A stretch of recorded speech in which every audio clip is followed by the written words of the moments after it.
Zakaj se po tvojem v tem času je še potrebno ukvarjati z literaturo?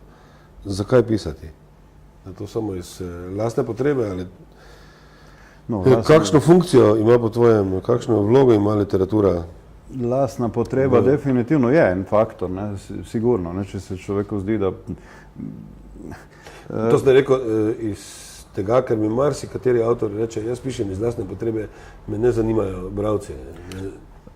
Glej, jaz bi mogoče res kdo tako misli, ne, ampak ja, kar se mene tiče, mene so seveda do zdaj, dokler so te zgodbe nekje ležale v predalu, one starejše, oziroma dokler nihče ni videl, je to res na koncu zgleda, kot da pišeš pač tok, da imaš, da se ti zdi fajn, da pišeš. No. Ampak zdaj, ko so enkrat objavljene, pa me vsekakor zanima, kaj bo bralci o tem rekli, pa da bi čim več ljudi to vedel in se mi zdi že malo bez veze, če bi zdaj napisal vse, oziroma ko bom napisal vse naslednje stvari, da bi to nekje obležalo, pa nihče ne bi videl. Ne. Jaz ne vem, mogoče je res kdo tak, ki to res dela za neko svojo dušo in tako naprej, ampak načeloma se mi zdi to malo tako sprenevedanje, no pa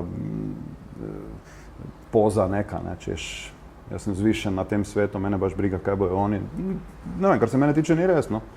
Vedno je fajn slišati, kaj fajn pa, da nekdo reče, da si vredo to naredil, tako naprej, pa na koncu sem se v zadnjem času navadil tudi, ko sem se tam, kot sem rekel, družil z drugimi ljudmi, ki nekaj pišejo, tudi kritiko sprejemati, ker so v glavnem med ljudmi, ki pač enako stvar počnejo, dobronamerne in lahko si čist res, no. Nihče ne rad sliši, ne, če nekdo strašno šimpa njegovo delo, ampak se mi zdi, da so mi te stvari zelo pomagale. In definitivno ne bi obdržal nekaj samo za sebe. Ne, ni to.